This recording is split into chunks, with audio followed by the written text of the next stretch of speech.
पंडित बनारसी दास जी द्वारा लिखी हुई उपादान निमित्त की चिट्ठी का हम अभ्यास कर रहे हैं। उपादान अर्थात वस्तु की सहज शक्ति होती है। सब वस्तुओं में अनंत शक्तियाँ होती है और उस शक्तियों की अभिव्यक्ति प्रति समय होती है, जिसको हम पर्याय कहते हैं। हर समय हर वस्तु, हर एक गुण अपनी अपनी पर्याय निकाल रही है, अर्थात अपना अपना कार्य कर रही है। द्रव्य की बात करो तो द्रव्य के अंदर अनंत गुण अपनी अपनी पर्याय निकाल रहे हैं। इसीलिए वो द्रव्य के कार्य वो द्रव्य ही स्वयं करता है, वही द्रव्य उसका उपादान है। और उस द्रव्य के साथ जिसका संयोग हो वो भी अपना कार्य करता है, परंतु उस एक द्रव्य का कार्य को दूसरे द्रव्य का कहना वही निमित्त रूप व्यवहार है। ठीक है, परंतु वस्तुतः तो सभी द्रव्य अपना अपना कार्य करते हैं। कोई द्रव्य किसी द्रव्य का कार्य करता नहीं, छूता तक नहीं। सबके बीच वज्र की दीवार है। सब अपने अपने चतुष्टय में रहते, सभी द्रव्य, सब दूसरों से कनेक्शन, सब व्यवहार है। वो अज्ञानी की कल्पना के अनुसार कहना पड़ता है, मजबूरी है। तो जो दो द्रव्यों के बीच के अंदर कोई संबंध है वो व्यवहार नहीं वाला, कौन सा पारयार्थिक नहीं वाला, निमित्त नैमित्तिक संबंध कहा जाता है। दो द्रव्यों के बीच जो संबंध है उसको पारयार्थिक नहीं वाला निमित्तिक उपादान कहा। और एक ही द्रव्य के दो गुणों के बीच जो संबंध है वो द्रव्यार्थिक न्याय वाला उपादान निमित्त है। तो उसमें हमने चारित्र गुण को उपादान में रखा है और ज्ञान गुण को निमित्त में रखा है। ठीक है, ज्ञान गुण का कार्य कैसा है? तो ज्ञान गुण से प्रत्येक समय पर एक परिणति निकलती है, एक प्रकाश निकलता है, एक किरण, जिसमें वो स्वयं को भी झलकाती है और पर को भी झलकाती है।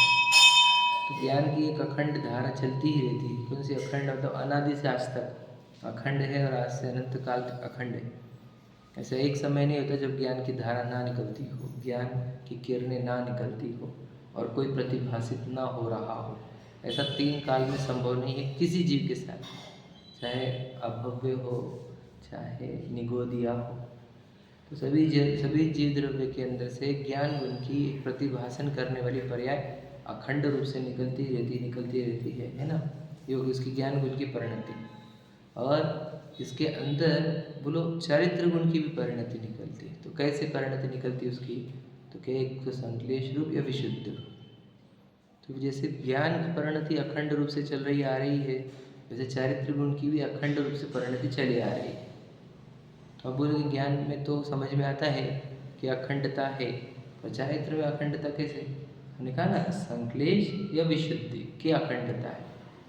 संश्लेष को चिपक कर ही विशुद्धि है और विशुद्धि को चिपक कर ही संश्लेष है। ऐसा कोई टाइम नहीं होगा जब हम ना संश्लेष हो ना हम विशुद्ध हो। समझ रहे?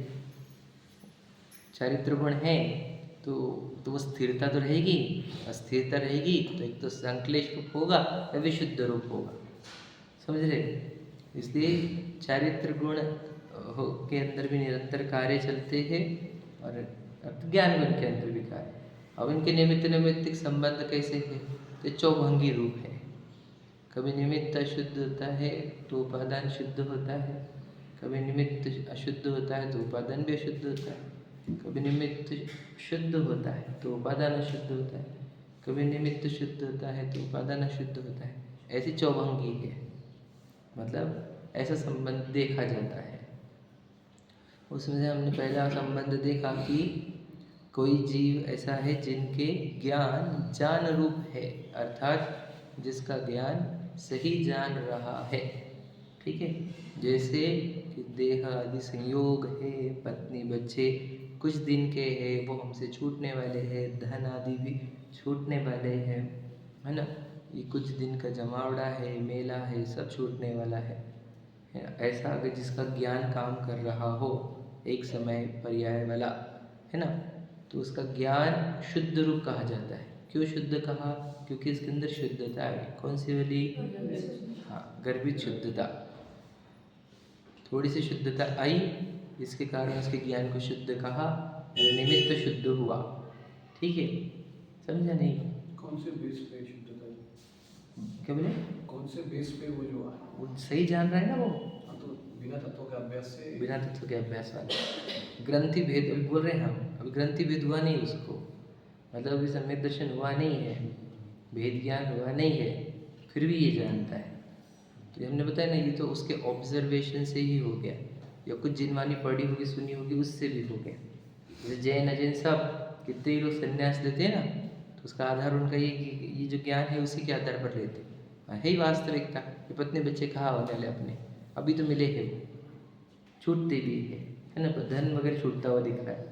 तो सीधी सीधी बात है, तो ज्ञान तो ऐसे ही काम करना चाहिए था, पर ज्ञान ऐसा काम नहीं कर रहा, मतलब ज्ञान अजान रूप है, मतलब अशुद्ध है कि नहीं? ज्ञान में शुद्धता है कि नहीं? किंचित भी शुद्धता नहीं है। अगर पत्नी बच्चे सब प्रॉपर्टी अपनी लग रही है, या आवाज़ चेहरा आदि अपना लग रहा है, तो ज्ञान तो अशुद्ध ही पूरी तरह। ज्ञान के तो शुद्धता करने हम बहुत आता उसको थोड़ी कहा तेरा ज्ञान सही झलका पा रहा है कि नहीं झलका पा रहा है। यदि ज्ञान सही झलका नहीं पा रहा है तो अशुद्ध ही है, समझे कि नहीं? तो ज्ञान सही झलका पा रहा है, अगर उसमें थोड़ा सा भी झलकन सही आई उसके अंदर, तो उसको गर्वी शुद्धता कह दिया गया। और उससे क्या होती है बोले, उन्होंने कहा अकाम निर्जरा होती है, इससे बंधन नहीं होगा, इससे अकाम निर्जरा होगी। ये बात समझ में आ गई। और फिर ये भी कहा कि अब ऐसे जीव हो जिसके ज्ञान, अगर ज्ञान में जान पना रूप नहीं है, अजान रूप है ज्ञान, समझे, मतलब एक गहल रूप है, मतलब बेहोशी में है, यही पत्नी बच्चे मेरे है, गाड़ी बंगले मेरे है, मेरी आवाज़ है, मेरी प्रसिद्धि, मेरी प्रशंसा है, मेरी प्रॉपर्टी है। अगर ऐसा ही ज्ञान है तो ज्ञान में तो किंचित भी शुद्धता नहीं है। ज्ञान में जानकारी कई जानकारी नहीं है, वो तो मोह में जी रहा है, गहल है, अज्ञानी है। तो ऐसे जीवों को बंध ही होता है, इनको अकाम निर्जरा नहीं होती।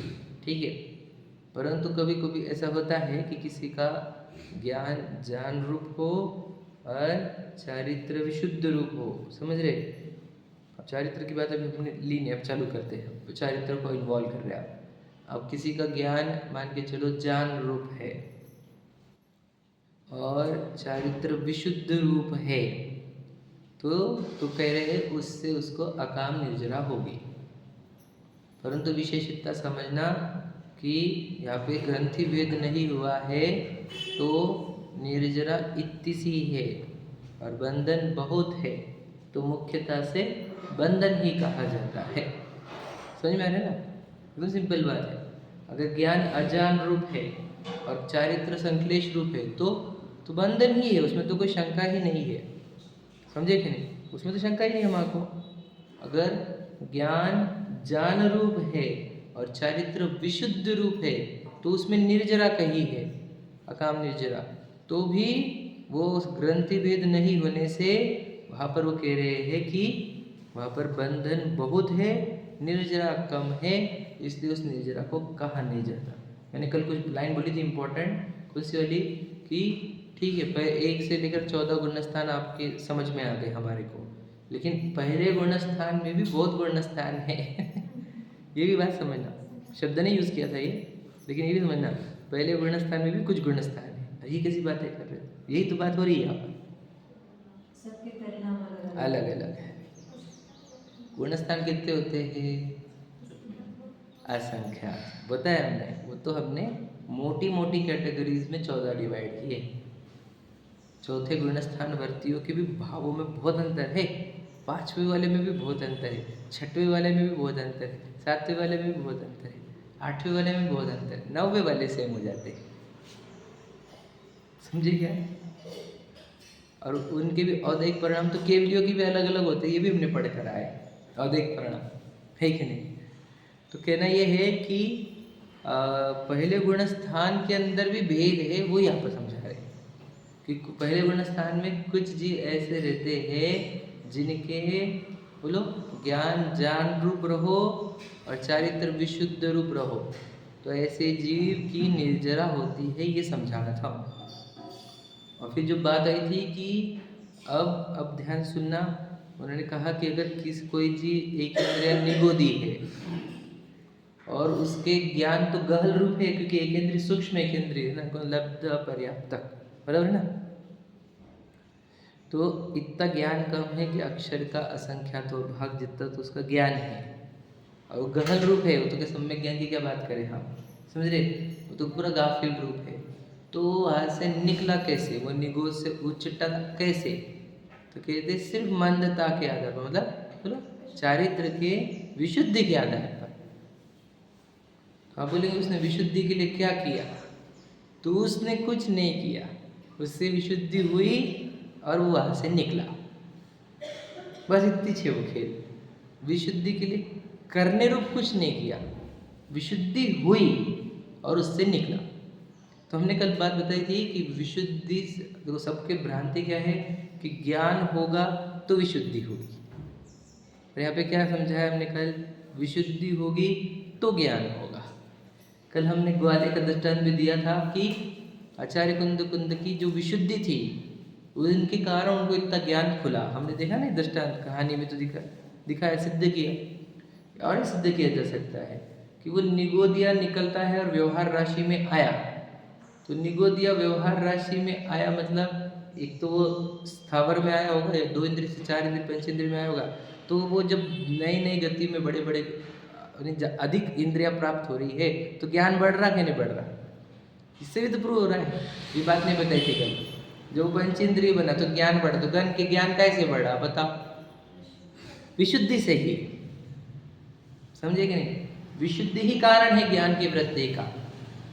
इसलिए मैं आपको और बता दूं, कल बताई थी कुछ बातें कि जितने हाँ हाँ देखो, और तो समझिए तो बोलते मन मिल गया और गड़बड़ हो गई मन के चक्कर में तो विशुद्धि और खराब हो रही, हम देख ही रहे हमारे, लेकिन क्या क्या विचार करते रहते हैं, नेगेटिव, विशुद्धि खत्म करते चल रहे हमारे, समझ रहे कि नहीं। तो कहना पहले तो हम विशुद्धि पे चर्चा करें, संकलेश विशुद्धि थोड़ी सी कर चुके थे, वैसे तो थोड़ी और करते हैं। तो क्या कहा, विशुद्धि से ही ज्ञान की वृद्धि होते है।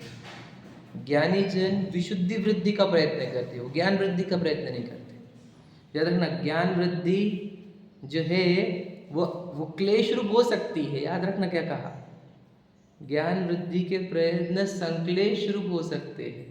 क्या कह रहे हैं हम, इसलिए ज्ञानी जनों ने ज्ञान वृद्धि के लिए प्रयत्न नहीं किए, विशुद्धि वृद्धि के। हमने अमृतचंद्र जी की लाइन बताया आपको, मम परम विशुद्धि शुद्ध चिन्मात्र मूर्ति, सुने कि नहीं, है ना, दूसरा तीसरा छंद है समय सार जी का। तो कि मुझे तो परम विशुद्धि की प्राप्ति हो, तो परम विशुद्धि कहो या विशुद्धि कहो, ये है जीवन का लक्ष्य हमारे।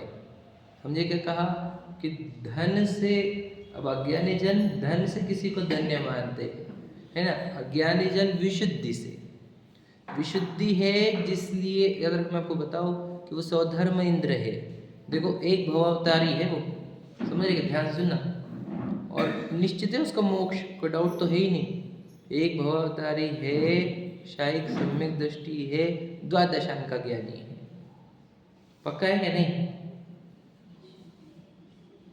और वो मुनिराज के सामने झुक रहा है। अब वो मुनिराज की अगर मैं बोलूं द्वादशांक की ज्ञानी ना हो, समझ रहे, शायद सम्यक दृष्टि ना हो, एक भवावतारी ना हो, उनके सामने झुक रहा है, ये कैसी बात है, ये विचार करो जरा। तुम प्रॉपर्टी से गिनोगे तो वहाँ पे सबसे अधिक रिस्पेक्ट किसकी मिलेगी, स्वधर्मेंद्र को। हमारे जैसे रहे तो हमारा समोचन किसका रखेंगे हम, स्वधर्मेंद्र का, है कि नहीं क्योंकि धन वालों के, हमारे पास धन वालों की रुचि है, हमारे धनवान लोग ज़्यादा प्रिय लगते हैं, और जितने भी समझदार लोग रहते हैं वो, हमने क्या बताया, विशुद्ध जीवों को वो वंदन करते हैं, विशुद्ध जीवों का रिस्पेक्ट रहता है ना, भावों की विशुद्धि। तो मुनिराज को क्यों पूजा हमने, मुनिराज क्यों पूजनी है, उनकी चटाई भी पैर के नीचे, मुनिराज को भी क्यों पूजते हैं हम, क्या आधार है, नग्नता, है कि नहीं, नग्नता ही पूज्य है कि नहीं, बोलो नग्नता पूज्य है, क्या पूज्य है भाई बताओ, विशुद्ध भाव, पूज्य तो हम समझी कहा, है कि नग्नता से, अरे नग्नता चिन्ह कर रहे विशुद्ध भाव को, लेकिन आजकल वो भी नहीं मिल रहा ना हमारे को, बाहर नग्नता अंदर विशुद्ध संक्लेश दिख रहे, इसलिए हम जिसके अंदर संक्लेश है उनको नहीं पूछते। हमने किसी व्यक्ति विशेष का नाम ही लिया नहीं, जिसके भाव में संकलेश, आपको कैसे पता चला? हमको पता चल रहा ना, चिन्ह दिए जिनवाने ने, नियम टूट रहे धड़ाधड़ संकलेश से टूटते हो, समझे कि नहीं? विशुद्ध वाले जीव कैसे नियम तोड़ेंगे? विशुद्धि भी और नियम भी टूट रहे, ऐसे संभव नहीं है। ऐसे सिद्ध होता ना क्या कि वो पूज्य नहीं है, संकलेश भाव है। पूछते क्यों नहीं? संकलेश भाव है इसके लिए। विशुद्धि रहती तो आप नहीं बोलते तो भी पूछते। हम आज भी याद रखना, जो जो विशुद्ध भाव है उनके लिए हमारे अंदर सम्मान चल रहा है, तो सब पूजनीय। अगर वो विशुद्ध होंगे तो उनको तो हमारा नमस्कार पहुंच गया, टेंशन मत लो। हमारे वालों को नमस्कार करो तो भैया, तो अगर वो विशुद्ध है तो हम तो रोज नमस्कार कर रहे हैं। हम तो भाव विशुद्धि के लिए ही आगे बढ़ रहे, तो जो जो विशुद्ध भाव वाले भी सब हमारे लिए पूजनीय है। बताओ, है कि नहीं? सीधी सीधी बात हो गई। तो क्या पूजनीय क्या है जीवन में? क्या है जो जीवन का अचीवमेंट? तो विशुद्धि, समझे कि नहीं? भावों को शुद्ध करने के लिए तो आए हैं हम यहाँ पर, और क्या के लिए आए? क्योंकि भाव विशुद्धि होने से जितनी विशुद्धि उतना आनंद, जितनी विशुद्धि उतना आनंद। इसका कनेक्शन सुख से है, और हमें सुखी होने के लिए आया हूँ जिन शासन में, तो मैं विशुद्धि बढ़ाने को आया हूँ, याद रखना। हमने एक चीज़ बताई, लोग क्या कर रहे हैं, विशुद्धि साइड में कर दी, तो देव दर्शन कर रहे हैं विशुद्धि साइड में, पूजन कर रहे हैं विशुद्धि साइड में, समझे? बताए, दान दे रहे हैं विशुद्धि साइड में, स्वाध्याय करा रहे हैं वो विशुद्धि साइड में, समझे? शास्त्र लिख रहे वो विशुद्धि साइड में, सब वो विशुद्धि साइड में पहुंच गई है, और धर्म की क्रिया फुल ऑन चल रही है। तो आजकल का पंचम काली से हो गए थे। विशुद्धि का लक्ष्य किसी का नहीं है, समझे कि नहीं? भावों को विशुद्ध करने का ना, तो ऑब्जेक्टिव गायब होते जा रहा है कि नहीं? और हमने क्या कहा, ज्ञान भी वृद्ध होगा विशुद्धि से, तो इसलिए पूरा खेल विशुद्धि का है, समझे कि नहीं? तो हमारे को धर्म हुआ कि नहीं हुआ, तो किससे गिनने का? कितने शास्त्र आते, कितनी वंदना हुई, कितना दान दिया, कितनी पूजा करी, कितने साल से पूजन कर रहे, कितने साल से प्रसाद कर रहे, कितनी माला ली, कितनी 8 पूजा हुई क्या, है कि नहीं? कितनी प्रतिमा ली, कितने व्रत लिए, कितने महाव्रत हो गए। ये सब धार्मिकता के चिन्ह नहीं। बोलो धार्मिकता के चिन्ह, बोलो विशुद्धि। विशुद्धि से प्रसन्नता, आपके परिणामों में गजब की प्रसन्नता हो, ये आपकी धार्मिकता का चिन्ह है। तो प्रभाव कैसे होती है? उस प्रसन्नता से ही होती है, उस विशुद्धि से ही होती है, समझे कि नहीं? तो कैसे प्रभाव ना करोगे तुम? बताओ, हमारे नियम कितने, देखो तुम भी करो ऐसा। हमारे अंदर आनंद कितना है, तुम भी करो। ये धर्म से मिला है हमारे को, ये निराकुलता है ना, ये निश्चिंतता, निर्भयता, निर्लोभता है ना, ये जो मिला हमारे को वो धर्म से मिला है। तो ये आप भी प्रकट करो, तो वो हमारे जीवन में अगर हमारे चेहरे पर दिखेगा उनको, तो फिर वो भी प्रभावित होंगे, समझे कि नहीं? तो ये है वो विशुद्धि जो हमारे जिन शासन में सबसे पूज्य कही गई है, समझे कि नहीं? भगवान जी को कौन सी विशुद्धि? परम विशुद्धि। मुनिराज को अधिकांश रूप से विशुद्धि, समझे कि नहीं? और फिर हम उनको पूछ क्यों रहे, हमको विशुद्धि चाहिए, इसके लिए वो देते नहीं है, उनसे हम सीखते हैं। मतलब सोचो, भगवान जी के पास आते तो काहे के लिए आते? बोलो काहे के लिए आते? एक ही काम है वो, विशुद्धि है ना। करे प्रभु प्रसाद हम, बोलो भाव विशुद्धि काज। लाइन तो लिखी, पूजन पाठ हम जो करते बड़ा वाला, भाव विशुद्धि के कार्य के लिए हम कर रहे हैं, समझ में? तो परिणामों के विशुद्धि से वृद्धि होगी, मतलब विकास हमारे को विशुद्धि का करना है, विशुद्धि का विकास करना है, समझ रहे? और हमारे परिणामों में किंचित भी संकलेश न रहे, इसका बहुत ध्यान रखना है। संकलेश हो गया, समझ लो क्या कम होगा? क्या कम होगा? धर्म कम होगा, सुख कम होगा, समझ में है कि नहीं? कर्म बंधन होंगे। संकलेश मतलब सोचो, दिन भर मुझे ध्यान इसका नहीं रखना है कि पैसे कम ना हो जाए, दिन भर ध्यान ये रखना है विशुद्धि कम ना हो जाए।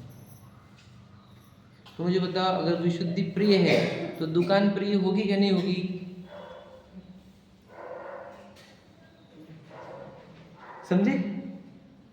विशुद्धि प्रिय होगी तो घूमना फिरना, खाना पीना, ऐशो आराम, मौज मजे, वो प्रिय नहीं होते। जिसको विशुद्धि प्रिय होती है उसको पता है इसमें तो मेरी विशुद्धि की हानि है, मेरी विशुद्धि घटती है, समझे कि नहीं? घर पे अगर भोजन करे तो एक सब्जी एक रोटी खत्म हो गया। अब 4 लोग आएंगे तो ज़्यादा लोग बनाएंगे बहुत सारे आइटम, विशुद्धि तो घट रही है हमारी। और कहीं और गए तो बुफे है लगा हुआ पूरे आइटम, और विशुद्धि खत्म होने का डर, विशुद्धि तो खत्म होती जा रही दिख रही है हमारे को। तो ऐसे आयोजन, ऐसे प्रसंग सब उसको विशुद्धि घातक दिखते हैं, इसको पसंद नहीं आते उसको। कोई भी चीज़ ऐसी जिससे अपनी विशुद्धि कम हो वो काम ही नहीं करता। वो जो नियम व्रत रहते हैं ना वो इसीलिए रहते हैं हमारी विशुद्धि कम ना हो जाए। हमने ऐसे नियमों से खुद को बांध लिया कि मेरी विशुद्धि घातक वाले प्रसंगों में मैं नहीं जाऊँगा, ना वो जाऊँगा ना वो काम करूँगा जिससे मेरी विशुद्धि घटती है। क्यों रात्रि भोजन त्याग, विशुद्धि घटती है हमारी, समझे क्या नहीं? क्यों भोजन नहीं करते भगवान जी के पहले, दर्शन के पहले भोजन क्यों नहीं करते? क्यों कुछ खाते पीते नहीं? बोलो भला। आपके दर्शन खाने के पहले और खाने के बाद वाले जमीन आसमान का अंतर है, बोल देना हमारे को, समझे कि नहीं समझे? इधर डाइजेशन चालू हो जाएगा, तुम तो भक्ति कर पाओगे, समझे कि नहीं? ये सब रियल काय के लिए रूल बनाया वाला कि भगवान जी के दर्शन बिना भोजन नहीं करो, तुम विशुद्धि क्रिएट ही नहीं होगी तुम्हारे को मंदिर में जाकर के, समझे क्या नहीं? अभी सुबह सुबह हम मस्त टीवी देख कर आएंगे तो वो भी नहीं चलता। पहले इनकम जनरेट कर लो, कौन सी? विशुद्धि के, दिन भर के लिए, और उस विशुद्धि के धुन में रहो दिन भर। समझ में आया कि नहीं? ये है वो पूजन क्यों करें, मैं तो विशुद्धि के लिए करी थी। हम तो एक भावना भारे प्रभु जन्म जरा मृत्यु नाश हो मेरा, अब वो हो गया सिर्फ चावल चढ़ाने हो गया, फिर पानी चढ़ाना है, या फिर वो हर विशुद्धि साइड है। ये सब बातें इसलिए समझानी है कि हमारा लक्ष्य विशुद्धि है। ये सब के बिना नहीं होता, नहीं मिलेगा, क्योंकि तुमको खाने में जैसा इंटरेस्ट, तो तुमको संकलेश परिणाम होंगे तो खाने में भी इंटरेस्ट है। मिलेगा ही नहीं वैसा सुख। इसका हर चीज का कि विशुद्धि के बल से ही तुमको बिल्कुल सही बात है। ये तो कितने गजब की बात, मैं आपको बताऊँ क्या? अब दिवाली आई गई, लग रहा नहीं दिवाली आई, दिवाली आई लग रहा, अरे तुम्हारी भावों में विशुद्धि घट के तुम्हारे को दिवाली का भी इंजॉयमेंट नहीं हो रहा है कि नहीं? त्योहार फीके क्यों पड़े? पहले त्योहार से उमंग आती थी, तो उमंग घटती क्यों जा रही है? देख ही रहे हो सब लोग, तो त्योहार फीके संकलेशता से फीके पड़ रहे हैं, विशुद्धि घटने से। समझ रहे कि नहीं समझ रहे? ये सब अब तुम लौकिक चीजें भी तुम्हारी, भाई भाई का प्रेम देख लो, है ना, पति पत्नी का प्रेम देख लो, समझ रहे, माँ बाप का प्रेम देख लो, बच्चों का प्रेम, सब घटता होगा विशुद्धि घटने से ही तो हो रहा है। संबंध खराब खट्टे खाए से हो रहे हैं, संकलेश से हो रहे हैं। भाव में विशुद्धि रहेगी तो याद रखना वही घर स्वर्ग है, और भाव में संकलेश है तो वही घर नरक है। कहीं जाने की जरूरत ही नहीं है, यहाँ पर ही सामने है। लेकिन तो भावों के संकलेश विशुद्धि का कितना ध्यान रखना होगा आपको, बहुत ध्यान रखना होगा, समझे कि नहीं? तो 1 लाख का नुकसान और विशुद्धि, क्या लेंगे आप? विशुद्धि, समझे कि नहीं? बोलो क्या किया था हमारे, बोलो कौन से? देखो नाम तो याद आ रहा है मुझको आजकल, रत्नाकरण शावकाचार्य जी लिखे वाले, सदा सुखदास जी ना, सदा सुखदास जी। रुपये से मत बढ़ाओ, घंटे घटाओ। विशुद्धि के, विशुद्धि वैल्यू किसको दी गई? पैसे को, कि विशुद्धि विचार का। और उनको देखते हुए कि प्रक्षाल पूजन को जाते हुए राजा ने देख लिया, फिर वो तो बहुत बढ़िया जीव है ये तो क्या, समझे कि नहीं? और उसकी विशुद्धि करी, उसने पगार भी बढ़ा के ली नहीं आज तक, तो विशुद्धि अट्रैक्ट करती है हर एक को। फिर हर सब लोग परेशान कर रहे थे, बढ़ाओ बढ़ाओ बढ़ाओ, भाई कुछ बोल नहीं रहा, खुद से बढ़ा दी फिर। इसलिए मैं बोलता हूँ जीवन में कभी किससे मांगो मत, ऑटोमेटिक तो मिलेगा ही, वो तो साइड में छोड़ ही दो, पर अपने परिणामों को विशुद्ध रखो। क्या डिमांड करना, क्यों, समझे कि नहीं? विशुद्ध रखो खुद को। 2 चीज़ें कम ले भाई, तू ज़्यादा रख, अपने को नहीं चाहिए। हमको हमारी विशुद्धि भली, हम हमारी विशुद्धि से जी लेंगे। इसलिए हमारी विशुद्धि की अर्निंग करो। ये तो मैं कल भी बोल चुका, मैं तो रिपीट इसलिए किया था कि हम भूले नहीं इन चीज़ों को। हमारा लक्ष्य क्या है वो एकदम पक्का करो, ठीक है? चलो पढ़ते हैं, आओ। जैसे कारण तो सबसे ज़्यादा मोबाइल हो गया।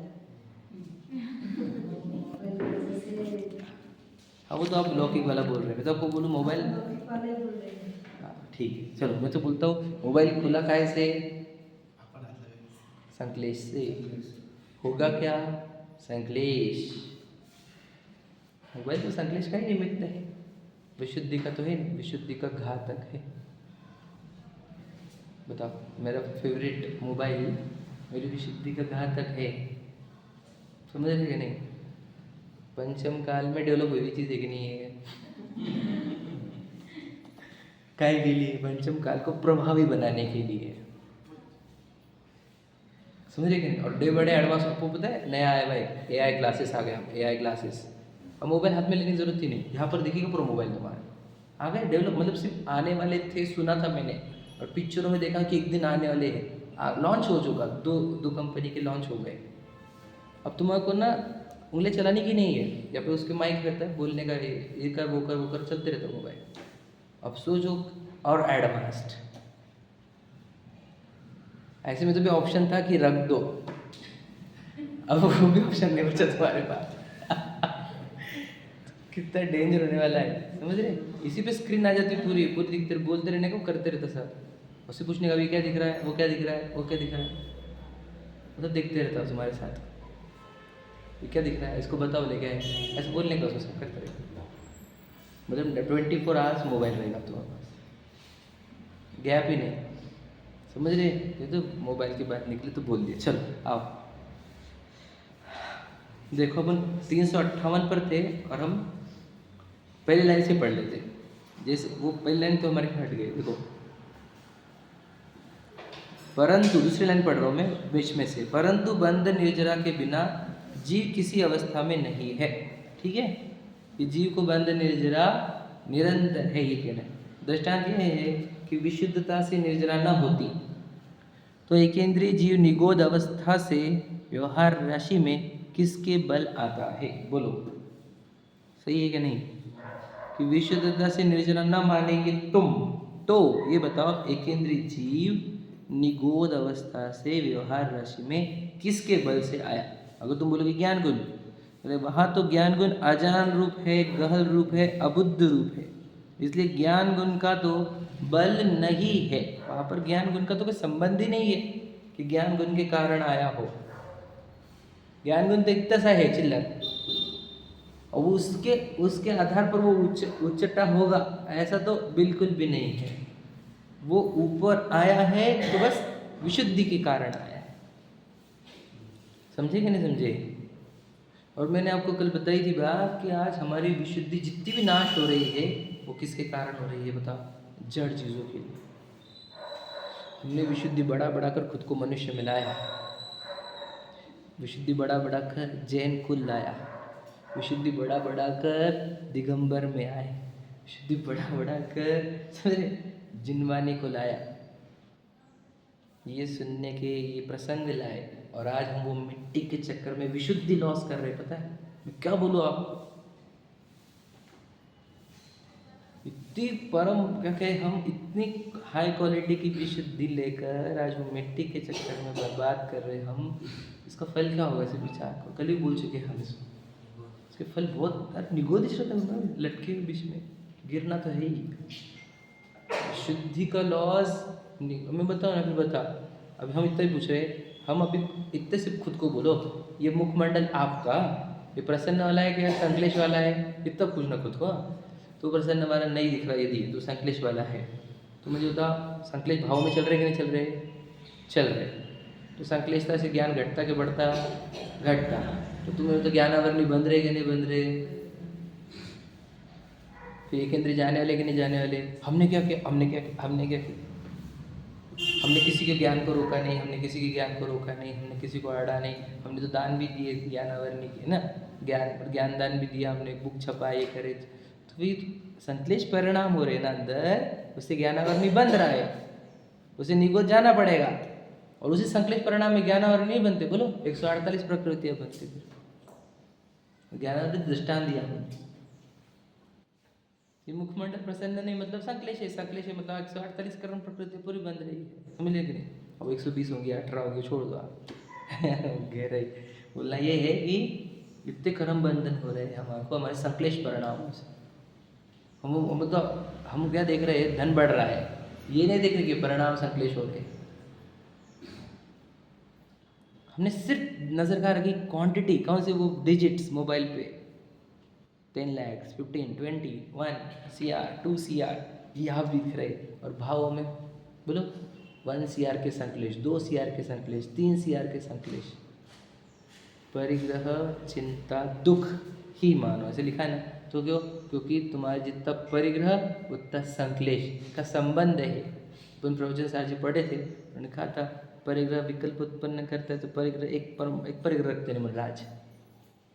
संकलेश का कारण है परिग्रह, है कि नहीं? अब तुम्हारे जितनी चीज़ें हैं संकलेश उत्पन्न कर रही है विशुद्धि रोज सुबह के संकलेश है कि नहीं? विचार करो, ये सब चीज़ें संकलेश के कारण है, हम समझ ही नहीं पा रहे। समझे कि नहीं समझे? तो हमने तो पैसे खर्च करके विशुद्धि गेन करनी चाहिए। अब दान होता क्या है बताओ भला? मेहनत से कमाया पैसा। अब दान क्यों दे? प्रश्न पूछे। आजकल के दान छोड़ दो, पुराने ज़माने के दान, इतनी खून पसीने की कमाई आपकी, दान में क्यों दी जा रही बोलो भला? पैसे तो आपने भाई के लिए जमा किए थे, तो दान क्यों दिए जाते थे बोलो भला? विशुद्धि की अर्निंग के लिए, हाँ या नहीं? देखो दान का डेफिनेशन क्या है उसका बताया मैंने आपको, याद देगा? देखो परस्परोग्रह अनुग्रहार्थ दानम, ऐसा नहीं ना? परस्पर अनुग्रहार्थ दानम मतलब पर और अपना और पराये का स्वपर अनुग्रहार्थ होगा, परस्पर नहीं होगा, सॉरी, स्वपर अनुग्रहार्थ दानम ऐसा कुछ है वो। तो जिसमें स्व और पर का उपकार हो उसको दान कहते हैं। ध्यान सुनना, लाइन लिखी हुई। तो दूसरे का तो उपकार हुआ ही समझ में आया, हमारा कैसे उपकार हुआ? समझ रहे?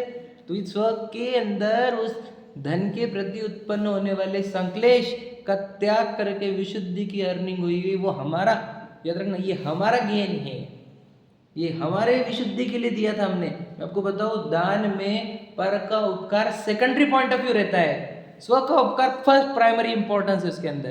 कभी समझा ही नहीं हमारा कोई पॉइंट। क्या कहा? समझा क्या प्रीतम भाई? समझा? विकास भाई समझे क्या? अपना उपकार ज्यादा होता है बाहर वाले का, इसलिए दान देने में हर्ष विशेष होता है। दान दे मन हर्ष विशेषे, समझे कि नहीं? दान देने में हर्ष विशेष होता है उसको। सामने वाले को उपकार छोड़ो, मैंने मेरा खुद का उपकार कर ही दिया आज। समझे कि नहीं समझे? मतलब पैसे देकर भी विशुद्धि ग्रहण की जा रही है, ये बात समझो आप। मतलब विशुद्धि की वैल्यू पैसों से ज्यादा है। समझ रहे कि नहीं समझे? गहराई समझो, आपको क्या कहना है, हर जगह आपको ये समझ में आएगा कि विशुद्धि की वैल्यू ज्यादा है, विशुद्धि की वैल्यू ज्यादा है। धन तो एकदम चिल्लर चीज है, याद रखना। धन अगर विशुद्ध, मैं आपको बताऊं, चक्रवर्ती के पास भी तो इतना धन था, याद रखना, उसने संक्लेश से उत्पन्न नहीं किया था। याद रखना, उसका धन अलग है, तुम्हारा धन अलग है। उसको समझे क्या नहीं?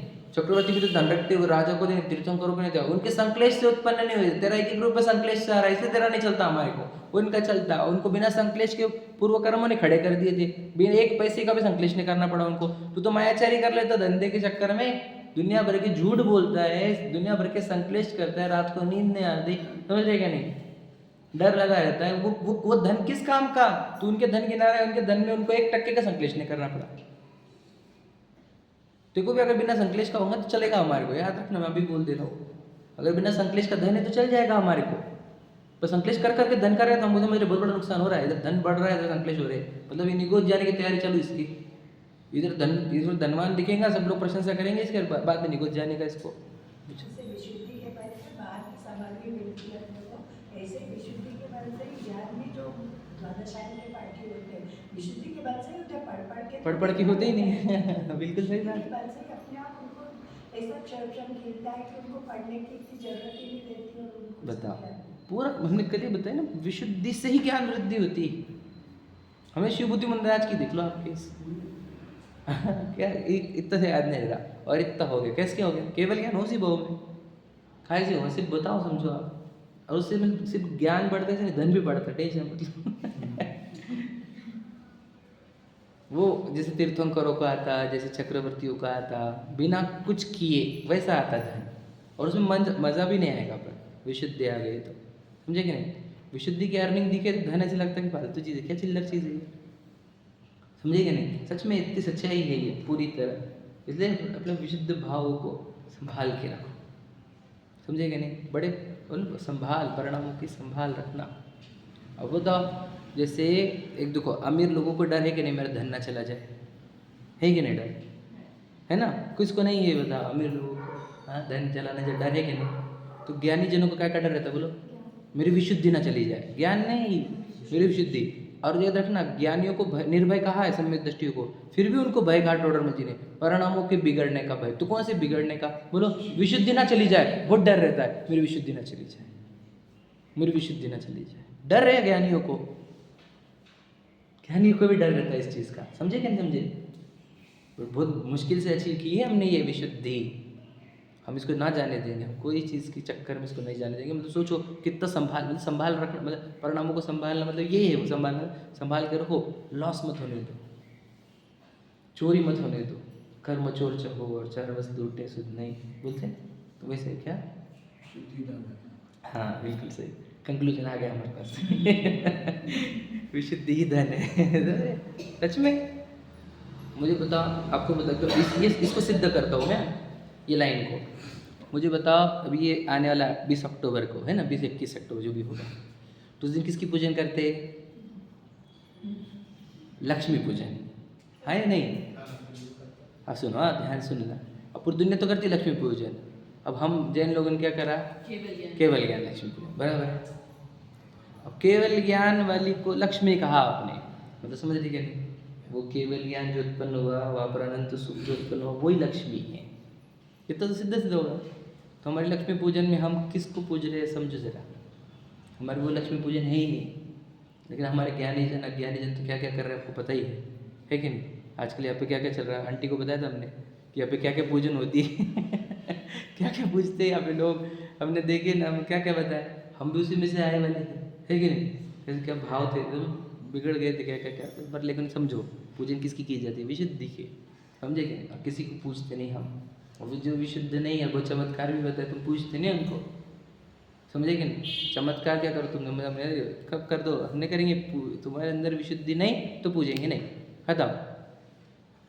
किसको पूजे हम, किसको पूछते हैं हम? विशुद्धि के धारक, समझे कि नहीं? जो धन, देखो उधर ना, तो ज्ञानी जन भी अमीर लोगों को ही पूछते हैं, कौन से? विशुद्धि से अमीर। और अज्ञानी भी अमीर, बोलो मिट्टी से अमीर को पूछते, समझ में आया? चलो कहाँ तक कहे बता, चलो बढ़ते हैं अपन।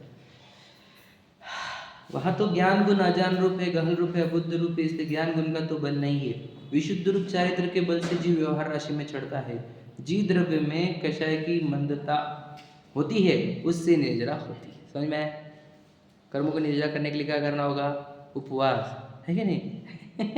हाँ, अपने आत्मा के निकट रहो, कषाय मंद करो, उससे निर्जरा होगी, समझे कि नहीं?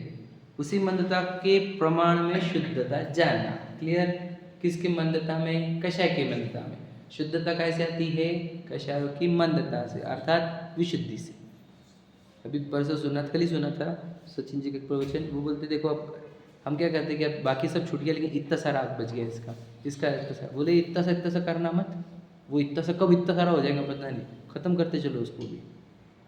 इतना सा भी नहीं पकड़ना ना कि इतना सारा आग बच गया, इतना सारा आग बच गया, नहीं, उसको भी ख़त्म करो, क्योंकि कब बड़ा हो जाएगा पता नहीं, सूक्ष्म भी नहीं, समझ में आया कि नहीं? छोटे छोटे राग बच गए, इतने राग बच गए, भैया वो कभी भी जाना पड़ेगा, समझ में कि नहीं? इतना सा राग बच गया, वो कहाँ रौद्र रूप धारण कर लेगा।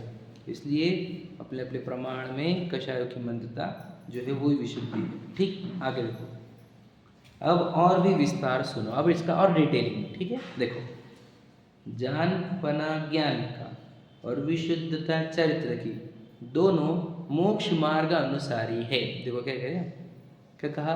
अगर ज्ञान जान रूप है और चारित्र विशुद्ध रूप है, तो इनको कह रहे दोनों मिला के मोक्ष मार्गानुसारी, मतलब यह मोक्ष मार्ग का अनुसरण कर रहे हैं, मतलब दे आर गोइंग टुवर्ड्स मोक्ष मार्ग। याद रखना, टुवर्ड्स मोक्ष नहीं, बोलो टुवर्ड्स मोक्ष मार्ग। समझे कि नहीं? वर्ड क्या हमने? मोक्ष अनुसारी नहीं, मोक्ष मार्ग अनुसारी। ये शब्द की गहराई तो हम समझ नहीं सकते, छोड़ देते थे हम, इसलिए समझा रहा हूँ आपको। मोक्ष मार्ग अनुसारी है क्या? ज्ञान का जान रूप और चारित्र की विशुद्धता किधर जा रही है? मोक्ष मार्ग की ओर। और मोक्ष मार्ग कहा जाता है मोक्ष की ओर, समझ रहे? मतलब ये दोनों रत्नत्रय के अनुसारी है, सम्यक दर्शन ज्ञान चारित्र की, ठीक है? इसलिए दोनों में विशुद्धता मानना। देखो हमें को एक इंस्ट्रक्शन दे रहे हैं कि इसको भी विशुद्धि मानना, समझे कि नहीं? तुम बोलोगे सम्यक दर्शन हुआ ही नहीं, ग्रंथि भेद हुआ ही नहीं, तो कैसे क्या विशुद्धि माने, कैसे मोक्ष मार्ग माने, या मोक्ष मार्ग में बढ़ते हुए मान रहे, कैसे माने? तुम बता रहे ना, उसको टेंशन मत लो। देखो, परंतु विशेष इतना कि गर्भी शुद्धता प्रगट शुद्धता नहीं है। देखो हो गया, स्पष्ट कर दिया कि गर्भी शुद्धता और प्रगट शुद्धता। प्रगट मतलब बताओ, बच्चा पेट में है और बच्चा प्रगट है, ये फर्क समझते कि नहीं? गर्भ में है वो बच्चा और प्रगट है वो बच्चा, उसमें तो अंतर है। ठीक है ना। वैसे ही ज्ञान के अंदर जानपना हुआ और चरित्र में विशुद्धता आई, ये तो गर्भ में वाली शुद्धता है, गर्भ वाली। लेकिन बाहर आए वाली ज्ञान और बाहर आए वाला चरित्र ये विशुद्धि, वह तो अलग ही है। समझ रहे कि नहीं? दोनों में अंतर है। इन दोनों गुणों की गर्भित शुद्धता जब तक ग्रंथि भेद ना हो तब तक मोक्ष मार्ग नहीं साधती। समझ में आई? ये लाइन थी, इसलिए मैंने अभी तक ग्रंथि भेद को खोला ही नहीं। अब ग्रंथि भेद को खोलते हैं। ग्रंथि भेद का अर्थ होता है, भेद का अर्थ खुलना, ग्रंथि मतलब गांठ। गांठ खुलेंगी तो फिर ये मोक्ष मार्ग वाली होगी। गांठ नहीं खुलेगी तो मोक्ष नहीं होगा, मोक्ष मार्ग नहीं होगा। तो कौन सी गांठ है बताओ? कौन सी गांठ है? हमारे को गांठ है क्या? मोह की गांठ। कौन सी गांठ है मोह की गांठ? बताओ। हाँ,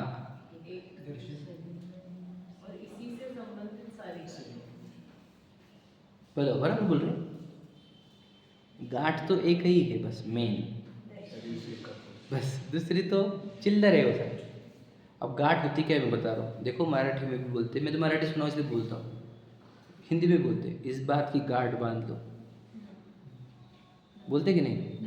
और पहले क्या करते थे, याद रिमाइंडर के लिए वो ऊपर न रहता ना, उसमें गांठ बांध लेते रिमाइंडर के लिए। अरे गांठ के लिए बांधी थी, हाँ हाँ ये काम बाकी है, तो हो गए, तो उसको खोल देते थे। ये दृष्टांत है सब, ठीक है। अब गांठ मतलब क्या, हम बोलते भी थे कि इस बात की गांठ बांध लो, तो हमने भी एक कोई चीज़ की गांठ बांधी हुई है। कौन सी? बोलो, अनादिकाल से एक गांठ तो हमने बांधी हुई है, जो हमारे को पता ही नहीं कि बांधी हुई है, और अभी भी चल रही है वो। याद रखना, किसी को वो गांठ दिखी नहीं है हमारे में से, मेरे को भी, और बांधी हुई भी है। कौन सी गांठ है वो? बोलो। ये मैं हूँ ये वाली, जो शरीर मिलेगा मैं ये हूँ, ये गांठ है। हमारे अंदर नहीं चल रही किसी के अंदर गांठ, किसके अंदर नहीं है ये बताओ? किसकी गांठ खुल गई है, ये प्रश्न है हमारा। तो गांठ खुलने को क्या बोलेंगे? ग्रंथि भेद। समझिए भैया, लॉजिक समझा क्या? शब्द, मैं तो शब्दों को खेल लेता हूँ, शब्द से समझ जाते हैं लोग। गांठ खुली क्या नहीं खुली? गठान खुली क्या?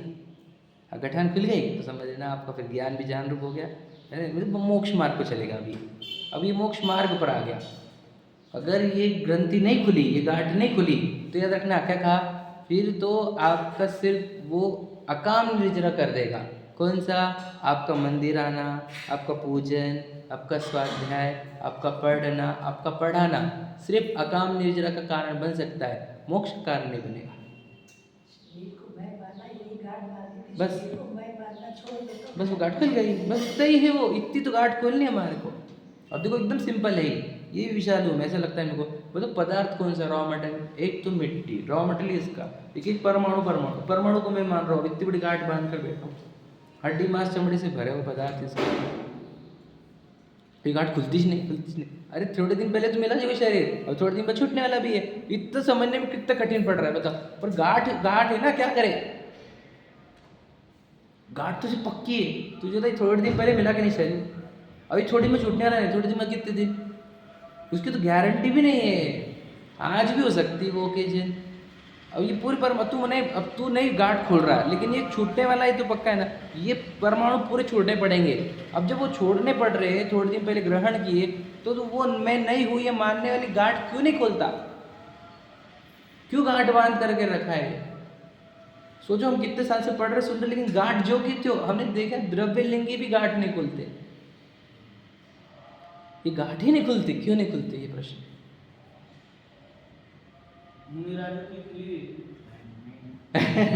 ये बहुत अच्छे प्रश्न आते होंगे, एकदम प्योर प्रश्न आते हैं ना, क्योंकि देखो नए जीव है ना, नए जीवों के प्रश्न एकदम जेन्युइन रहते हैं। तो बेटे भैया, जिनकी गांठ खुल गई ना, वही मुनिराज होते हैं। आप समझे नहीं? आप जो आप लॉ पढ़े हो ना, इनकम टैक्स एक्ट, अब मैं जो बोला उसको उस एंगल से लो। मुनिराज की गांठ खुली होती है कि नहीं, ये प्रश्न पूछा आपने, उत्तर क्या दिया हमने? जिनकी गांठ खुली वही मुनिराज होते हैं। अब समझे? कुछ इशारे समझो हमारे, समझे कि नहीं? गांठ खुलने पर ही तो मुनिराज होंगे वो, है कि नहीं? गांठ नहीं खुली तो फिर मुनिराज कैसे? वो द्रव्य लिंग में आ जाएंगे, समझे कि नहीं? उनके साथ हमारा व्यवहार वैसे ही रहेगा मुनिराज जैसा, लेकिन गांठ खुलने पर ही मुनिराज अच्छी एक्चुअल संज्ञा मिलेगी उनको, समझे कि नहीं? तो ग्रंथि भेद समझ रहे क्या? ग्रंथि भेद मुझे बताओ, आपको एकदम सिंपल बताओ, ये ग्रंथि भेद को समझा दे। है हमारे पास 4-5 मिनट, अब देखो ध्यान से सुनना। कितने लोग ऐसे हैं भारत के जैनी जो लोग प्रतिदिन देव दर्शन कर रहे हैं, प्रतिदिन पूजन कर रहे हैं, समझ में? गुरु भक्ति में भी तत्पर है, सेवा भी, विनय भी, समझ रहे? तीर्थ यात्रा भी, और ये सब विशुद्ध भाव से। हाँ, ऐसे समझ लो आजकल के तुमको नहीं दिख रहे होंगे तो आप 10 साल 25 साल पुराने चले जाओ, कितने ऐसे देवदर्शन वाले मैक्सिमम, पूजन वाले, प्रक्षालन वाले, तीर्थ यात्रा वाले, दान देने वाले, समझ रहे? और फिर गुरु सेवा वाले, और मैं बोल स्वाध्याय करने वाले, पढ़ाने वाले, अणुव्रत लेने वाले, प्रतिमा लेने वाले, महाव्रत लेने वाले, ऐसे जितने भारत के जीव है या थे, इन सब ये सब के सब 608 में है कि नहीं है? हाँ बोल रहे थे। ये सब 608 में, मतलब मोह जाने वाले ये सब।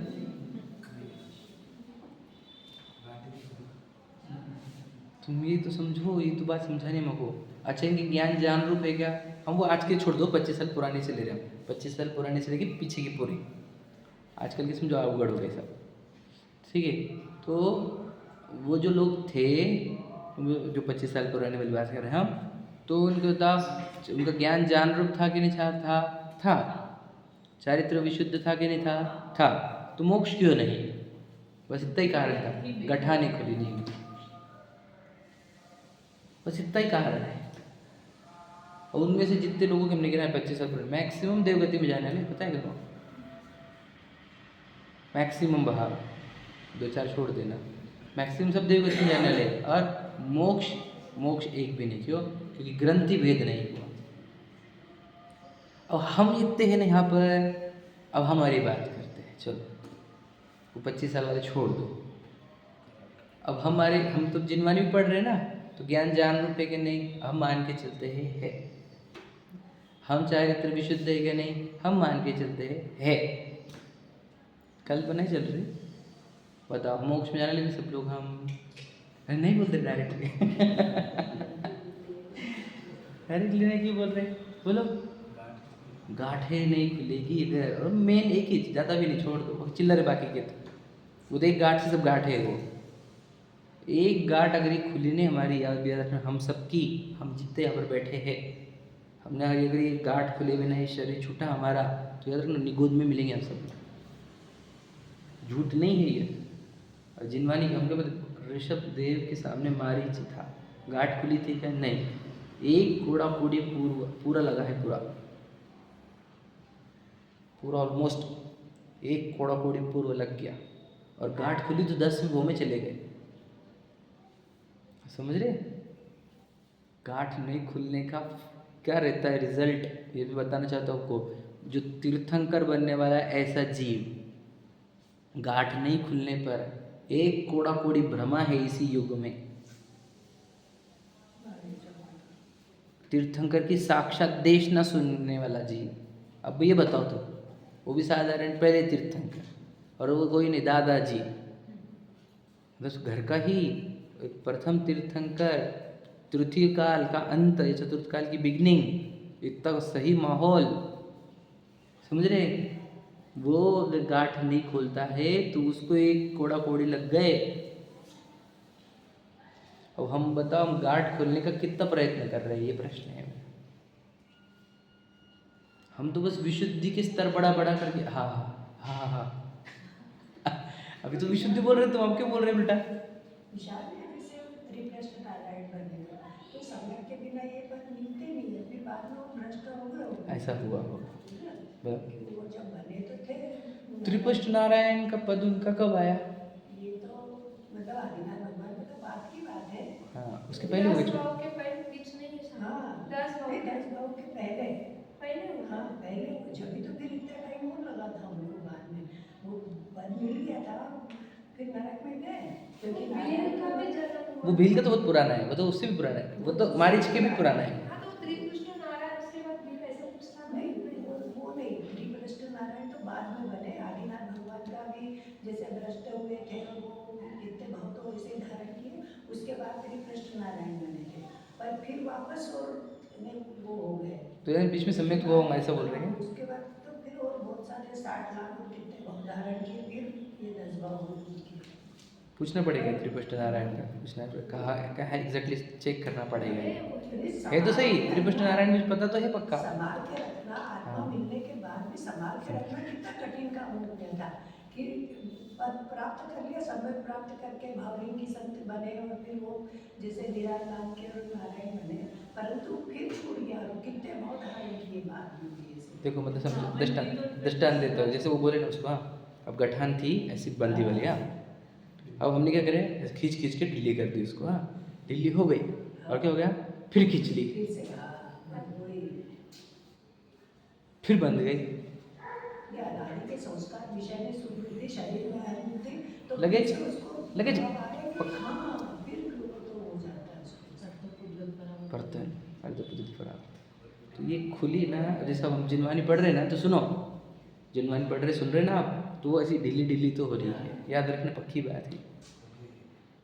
लेकिन अब अगर तुम वापस अध्याय को स्किप करोगे भैया, तो सत्संग को मुख्य बोला है कि हाँ। इसके बिना तुम्हारा छूटने का बहुत चांस रहता है ना। तुम यहाँ से देव शास्त्र गुरु से दूर गए, स्वाध्याय स्किप किया है ना, प्रतिदिन चिंतन दूर सामयिक छोड़ा तुमने प्रतिदिन का, तो ये गठाने और टाइट होगी, याद रखो, क्योंकि खींचता है ना जीव, क्योंकि विषयों में भागता है, कषाय में भागता है, प्रसंगों में भागता है, पुदुलों में भागता है, तो वो टाइट हो जाती है। याद रखना, जितना देवशास्त्र गुरु से आत्मा से दूर, उतनी गठाने टाइट, और देवशास्त्र गुरु के पास वचन सुनने पर वो ढीली पड़ती है।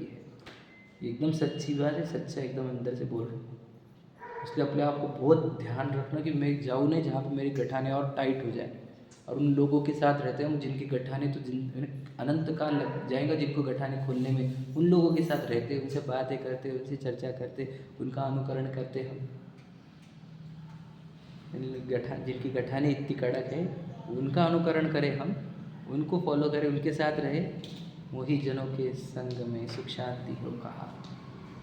हम उनके साथ रहे जिनकी गठाने खुल गई, जो गठाने खोलेंगे हमारे, समझेंगे नहीं।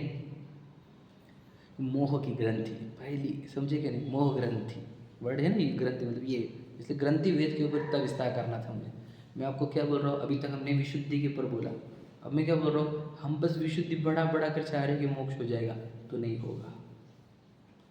संकलेश विशुद्धि के केस में हमने विशुद्धि को वैल्यू दी, अब बोल रहे हैं विशुद्धि से नहीं होगा, बोलो ग्रंथि भेद से होगा।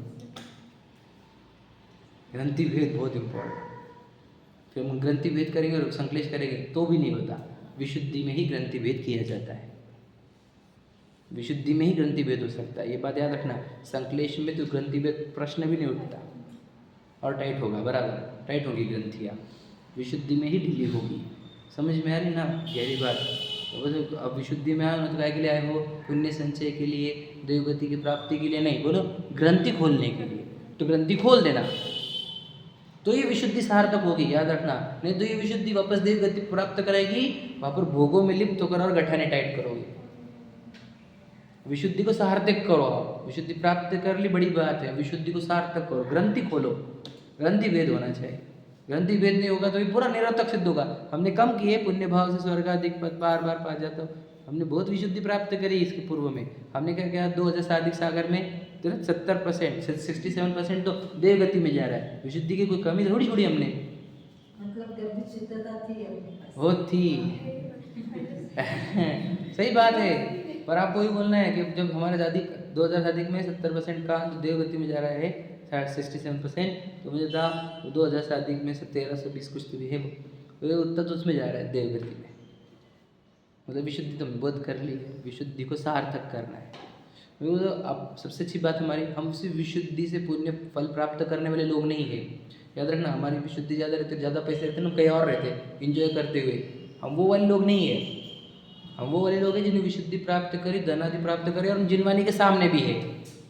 हमारा अलग ही टाइप का विशुद्धि है, हमारा पुण्य को अलग टाइप का है। हमारी विशुद्धि में मिले हुए संयोग से हमारे को गठान खुलने के चांसेस है, हम वो वाले हैं, है ना। तो अब यहाँ पर अगर गठान नहीं खोलोगे तो बहुत बड़ी गड़बड़ हो जाएगी। हम गठान खोलने को आए हैं यहाँ पर, सच बता रहा हूँ मैं आपको। रोज हथौड़े पड़ने को हमारे से। हाँ, रोज खींचो कि देह में हूँ, इस बात को खींचो। कैसे क्या हूँ मैं मिट्टी संयोग, एक तो मलमूत्र से गंदा बना अवश्य, और वो स्वांग किधर उसको बराबर कपड़े पड़े, मतलब बाल आँखें दे देना, एक चेहरे मनुष्य का, पुरुष का शरीर, स्त्री का शरीर, चोंच बना के दे दी, जबड़े बना के दे दी, पंजे बना के दे दिए, दिख ही रहा है तो प्राणी का शरीर कर्म ने बनाया हुआ। समय हो गया बस 1 मिनट। तो ये इतना गंदा शरीर दे ही दिया हमारे को, तो वो मतलब मानना जरूरी थोड़ी है। तो गठाने खोल दिन भर कि ये डपना नहीं, ये मिट्टी में नहीं हूँ, ये गंदगी में नहीं हूँ, बस ये गठाने खुलती है, फिर ढीली होती है, और फिर अपने आप को वो किरण बताया ना, ये किरणों से सब दिख रहा है, उस किरणों से सूर्य की ओर जाओ तो हो गया, ग्रंथि भेद हो गई। ये किरणों को उत्पन्न करने वाला कौन है? इतनी ज्ञान की किरणें अभी इतनी देर तक किसने निकाली? वो किरणें निकालने वाला कौन है? वही तो मैं हूँ। अगर वो उसको देख लिया तो ग्रंथि भेद हो गया। अगर उस सूरज को देख लिया जिससे किरणें निकल रही है तो ग्रंथि भेद हो गया। अगर वो किरणें नहीं दिख रही और सूरज नहीं दिख रहा तो ग्रंथि खुलेगी नहीं। फिर किरणों को देखो और सूरज को देखो, समझ में आया? चलो सहजान